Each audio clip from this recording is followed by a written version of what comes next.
10 mga pinaka-nakakatakot na urban legends sa mga video games. Welcome sa Arvin Polo TV. Sa panahon ngayon na mas lalo pang umuunlad ang technology ay marami ding mga tao, lalo na ang mga kabataan, ang nagiging addict sa paglalaro ng video games. Marami ding dahilan kung bakit marami ang naglalaro ng mga video games. Maaaring gusto nilang maglibang at makatakas sa reality dahil sa sobrang gulo na ng ating mundo ngayon. Pero hindi lahat ng video games ay nakakaaliw. Ito ay sapagkat maraming mga games ang itinuturing na nakakatakot. Pero ano-ano kaya ang mga laro na ito at bakit kaya sila itinuturing na nakakatakot? Kaya naman sa video na ito ay aalamin natin ang 10 mga urban legend sa mga video games. Kaya naman simulan na natin. Number 1, Polybius. Ang Polybius ay isa sa mga pinakakilala at misteryosong urban legend sa mundo ng video games. Ayon sa kwento, lumitaw ang Polybius noong 1981 sa isang arcade sa Portland, Oregon. Sinasabi ng iba na ito ay ginawa ng isang secret agency ng gobyerno upang subukan ang epekto ng video games sa utak ng tao. Ang laro ay iniulat na nagdudulot ng iba't ibang kakaibang epekto sa mga gamers tulad ng pagkawala ng memory, hindi makatulog, stress, bangungot at sa mas malalang kaso ay ang pagnanais na magpakamatay. Ang itsura ng game cabinet ng Polybius ay simple lamang at kulay itim na walang anumang marka maliban sa pangalan nito. Ang gameplay ay inilarawan bilang kakaiba at sobrang nakakatuwa na may mga makukulay na graphics at mahirap na mga puzzles. Dahil dito ay maraming tao ang naglalaro ng walang tigil at nagiging addict sa laro na ito. May mga ulat pa na may mga lalaking nakasuot ng itim ang madalas na nakikita malapit sa mga arcade machine ng Polybius na tila nagmamasid sa mga manlalaro at kumukuha ng mga records tungkol sa kanilang reaksyon sa laro. Pagkalipas ng ilang linggo, matapos lumabas ang laro, ay bigla na lang nawala ang lahat ng Polybius arcade machines. Walang nakakaalam kung saan napunta ang mga ito at mula noon ay nagsimulang kumalat ang iba't ibang teorya at haka-haka tungkol sa laro. Ang ilan ay naniniwala na ang laro ay isang psychological experiment na ginawa ng CIA o ng isang secret agency ng gobyerno. Ang iba naman ay naniniwala na ito ay bahagi ng isang mas malalim na conspiracy theory na may kinalaman sa mind control at mass surveillance. Bagamat maraming kwento at testimonya ang lumabas tungkol sa Polybius, ay wala pa ring matibay na ebidensya na nagpapatunay sa pag-iral ng laro. Maraming eksperto sa kasaysayan ng video games ang nagsasabi na ang buong kwento ng Polybius ay isang urban legend lamang na nabuo dahil sa maling alaala at pagmamalabis ng mga gamers. Subalit, patuloy pa rin itong nagdudulot ng takot, hindi lamang sa mga gamers, kundi pati na rin sa mga taong mahilig sa conspiracy theories.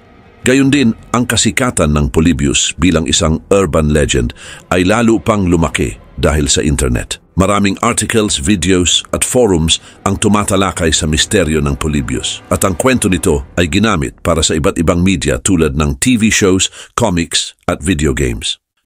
Number 2, Lavender Town Syndrome. Ang Lavender Town Syndrome ay isang kilalang urban legend mula sa video games world, partikular na sa Pokemon. Ayon sa kwento ay nangyari ito sa Japan noong 1996, pagkatapos ilabas ang Pokemon Red and Green games. Ang Lavender Town ay isang lugar sa laro na may kakaibang background music na sinasabing nagdulot ng mga hindi magandang pangyayari sa mga batang naglalaro nito. Nagsimulang kumalat ang mga balita tungkol sa Lavender Town Syndrome nang dumami ang mga kaso ng depression, suicidal behavior at mga misteryosong pagkamatay ng mga bata sa Japan. Sinasabi ng mga tao na ang musika ng Lavender Town ang sanhi nito dahil mayroon itong mga tunog na nakakaapekto sa utak ng mga bata.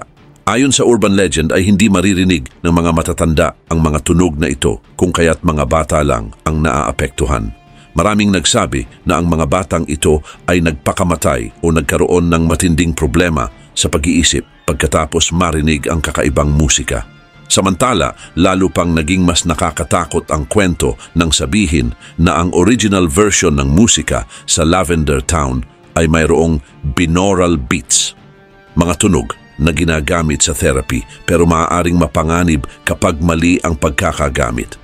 Ayon sa mga ulat, ang mga tunog na ito ay nagdudulot ng hallucinations, matinding sakit ng ulo at matinding takot sa mga batang naglalaro. May mga kwento rin na nagsasabing may ilang bata na nakakakita ng mga multo o nakakatakot na mukha kapag nilalaro ang parte ng game na may Lavender Town music.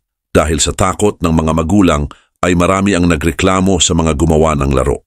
Dahil dito ay ipinag-utos umano ng Nintendo na baguhin ang musika sa Lavender Town sa mga susunod na versyon ng laro para mawala ang mga tunog na sinasabing nagdudulot ng Lavender Town Syndrome. Kinumpirma ng ilang mga source na ang updated version ng laro ay may mas mababang pitch at wala na ang mga delikadong tunog. Pero sa kabila ng mga kwentong ito ay walang matibay na ebidensya na magpapatunay na totoo ang Lavender Town Syndrome. Maraming eksperto sa acoustics at psychology ang nagsabing imposible para sa isang simpleng musika sa isang video game na magdulot ng ganoong epekto. Ang Lavender Town Syndrome ay nanatiling bahagi ng internet folklore at patuloy na pinaniniwalaan ng mga mahilig sa horror stories at video game myths. Karagdagan pa, ang Lavender Town Syndrome ay nagpapakita ng kung paano ang takot at paniniwala sa supernatural ay maaaring kumalat kahit walang sapat na ebidensya. Number 3. Ben Drowned. Ang Ben Drowned ay isang kilalang urban legend lalo na sa mga tagahanga ng The Legend of Zelda Majora's Mask. Nagsimula ito noong September 2010 nang mag-post ang isang user na may pangalang Jadusable sa 4chan. Ibinahagi niya ang mga video at kwento tungkol sa isang kakaibang cartridge ng Majora's Mask. Ayon kay Jadusable ay nakabili siya ng second-hand na Majora's Mask cartridge mula sa isang matandang lalaki sa isang garage sale.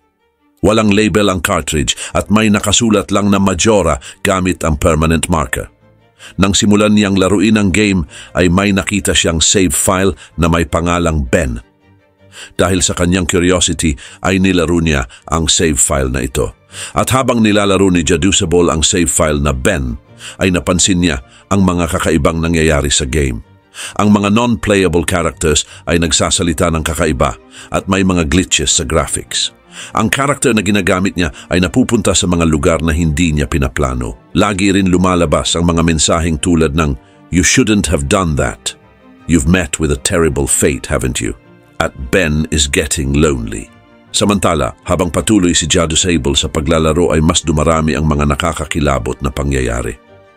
Isang video sa laro ang nagpakita ng kanyang character na sinusunog ng pulang apoy, kasabay ng nakakatakot na musika.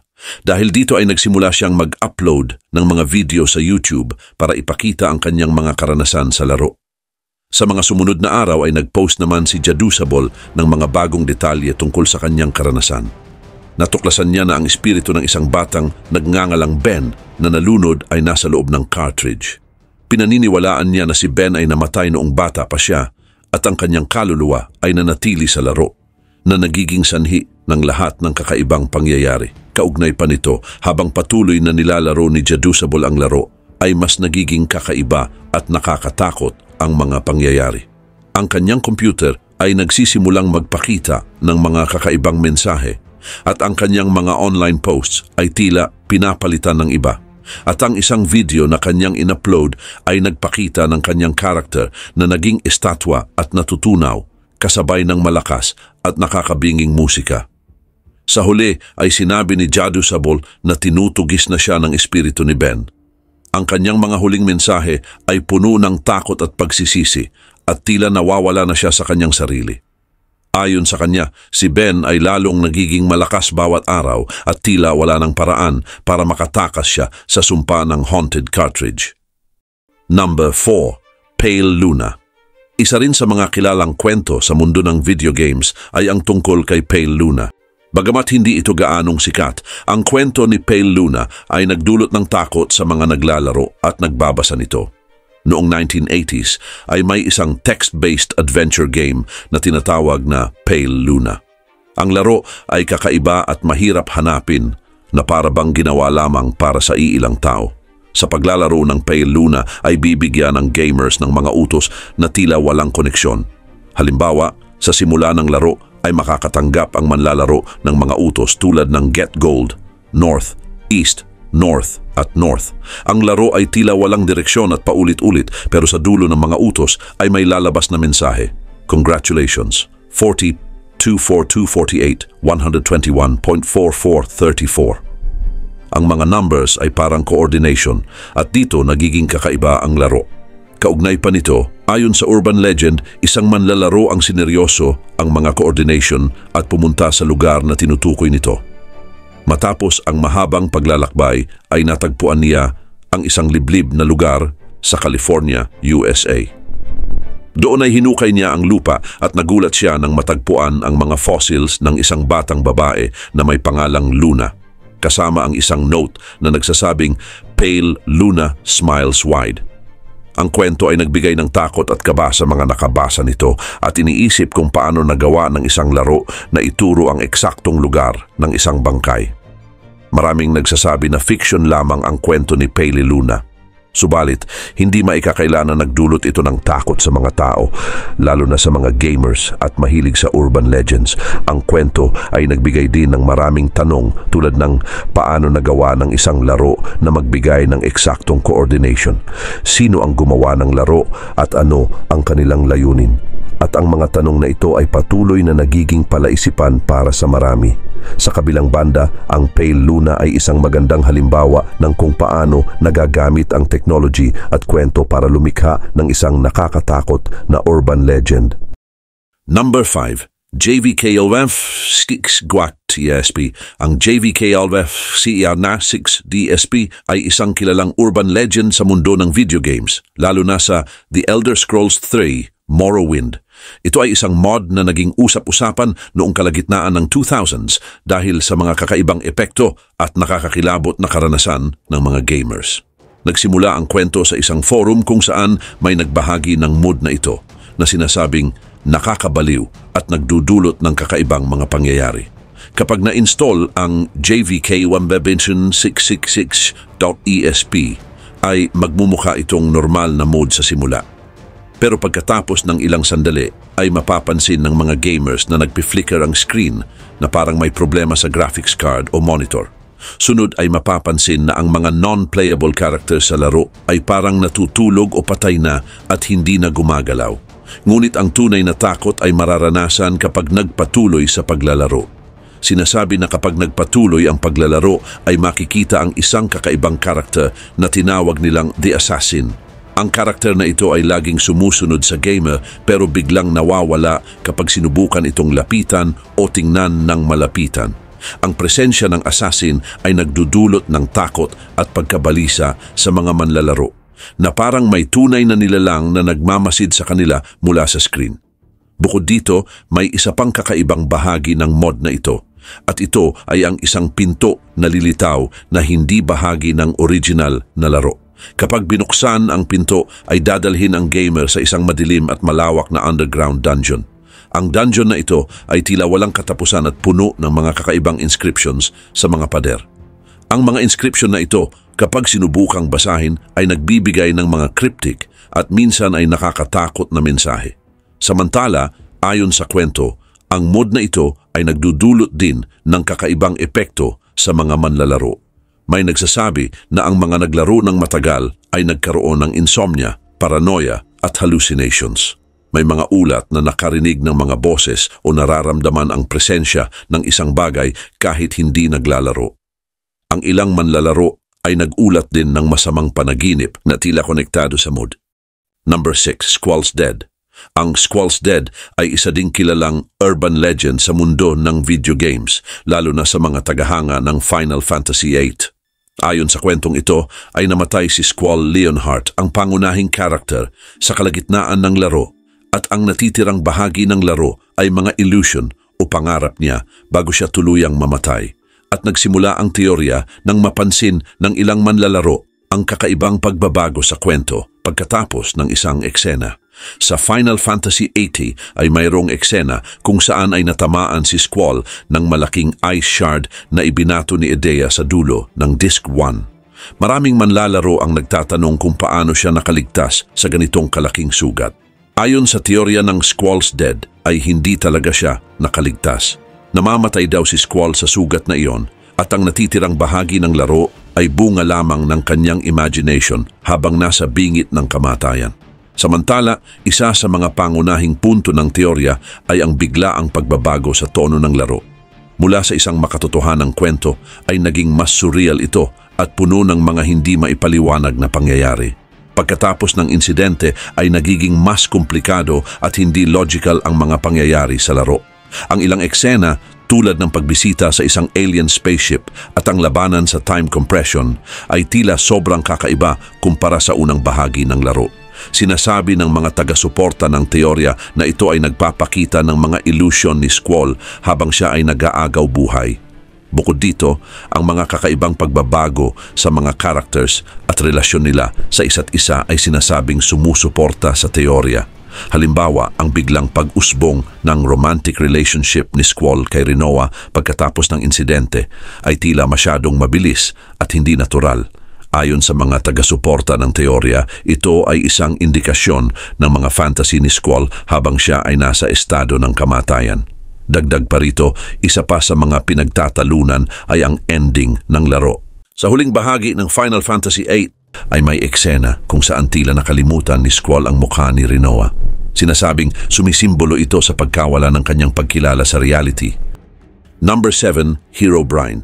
Si Herobrine ay isa sa pinakasikat na urban legend lalo na sa Minecraft. Unang lumitaw ang kwento niya sa mga online forums noong 2010. Isang gamer ang nag-post tungkol sa kakaibang karanasan habang naglalaro. Ayon sa post ay nakita niya ang isang karakter na kamukha nito pero may puting mata na walang pupil at tila sinusundan siya sa laro. Mabilis na kumalat ang mga kwento tungkol kay Herobrine. Ayon sa mga kwento, si Herobrine ay isang misteryosong nilalang na lumilitaw sa laro para manakot at guluhin ang mga gamers. Sinasabi ng iba na gumagawa siya ng kakaibang mga istruktura tulad ng 2x2 tunnels at mga pyramid sa ilalim ng dagat. May mga nagsasabi rin na sinusunog niya ang mga bahay at nagdudulot ng kaguluhan sa mga mundo ng Minecraft. Ang kanyang presensya ay madalas na itinuturing na malas o panganib. Samantala, isa sa mga dahilan kung bakit sumikat si Herobrine ay ang takot at misteryo na dala niya.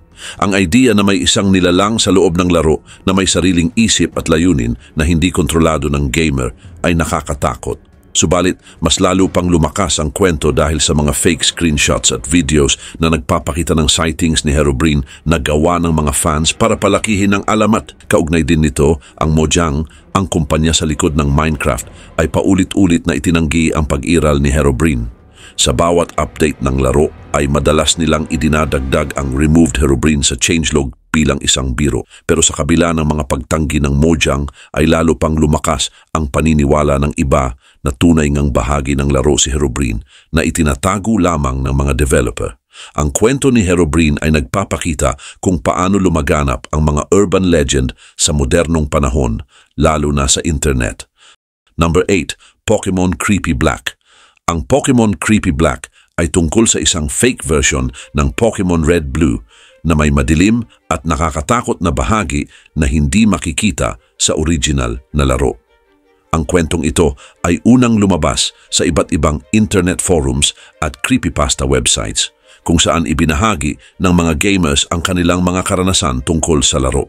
Ayon sa kwento ay may isang gamer na nakakita ng kakaibang copy ng Pokemon Red Blue sa isang flea market. Ang cartridge na ito ay itim lamang at walang ibang marka.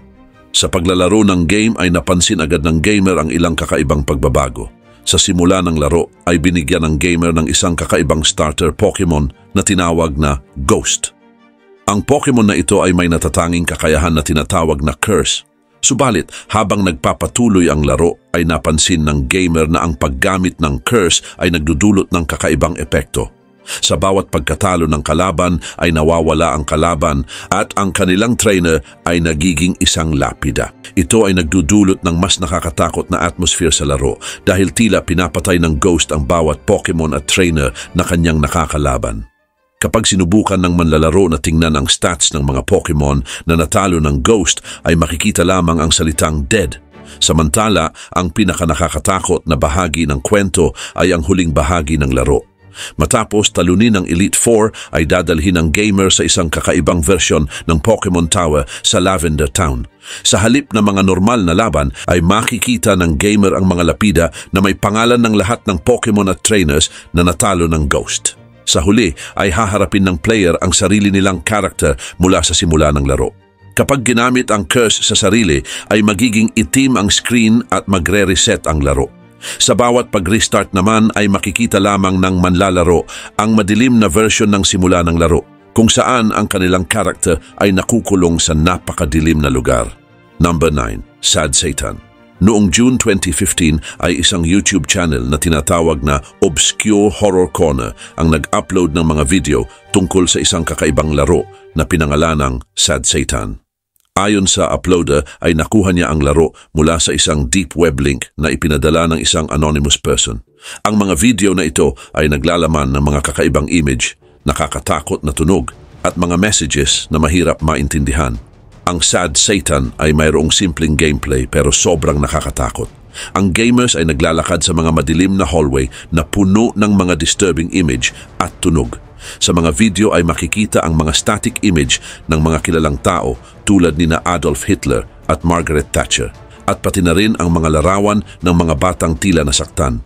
Ang mga tunog sa laro ay binubuo ng mga baligtad na kanta, radio static at mga kakaibang voice clips. Ang lahat ng ito ay nagbibigay ng nakakatakot na atmosphere. Dahil sa kakaibang nilalaman ng Sad Satan, ay maraming teorya at conspiracies ang lumitaw tungkol sa tunay na pinagmulan at kung ano ang layunin ng laro. Ang ilan ay naniniwala na ang laro ay isang experiment sa psychological horror na ginawa upang subukan ang takot ng mga tao. Mayroon ding nagsasabi na ang laro ay maaaring may mga subliminal messages na nakakasama sa isip. Ang iba naman ay naniniwala na ito ay isang social experiment na ginawa upang makita kung paano magre-react ang mga tao sa isang bagay na hindi nila naiintindihan. Kaugnay din nito, maraming mga researchers at game enthusiasts ang nagtangkang patunayan ang pag-iral ng Sad Satan. Subalit, ang laro ay mahirap makuha. Ang mga link na ibinigay sa mga forums at discussion boards ay kadalasang naglalaman ng malware o wala namang laman. Ito ay nagpalakas sa paniniwala na ang laro ay maaaring isang hoax lamang. Ngunit sa kabila nito, ang Obscure Horror Corner ay nanindigan na totoo ang laro at siya mismo ang naglaro nito na nagdagdag pa sa misteryo ng Sad Satan. Sa kabilang banda, ang Sad Satan ay nagkaroon ng malaking epekto sa internet culture at urban legends. Number 10. Sonic.exe. Ang Sonic.exe ay isa pang kilalang urban legend. Nagsimula ito noong 2011 ng isang user na nagngangalang JC the Hyena ang nagpost ng kwento sa isang forum. Ang kwento ay tungkol sa isang kakaibang copy ng larong Sonic the Hedgehog na may masamang hangarin. Si Tom, ang main character, ay nakatanggap ng isang misteryosong CD mula sa kanyang kaibigan na si Kyle. Ang CD ay may label na Sonic.exe na nakasulat gamit ang marker. Nang simulan ni Tom ang laro, ay nagsimula ang kanyang nakakatakot na karanasan. Noong una ay mukhang normal lang ang laro.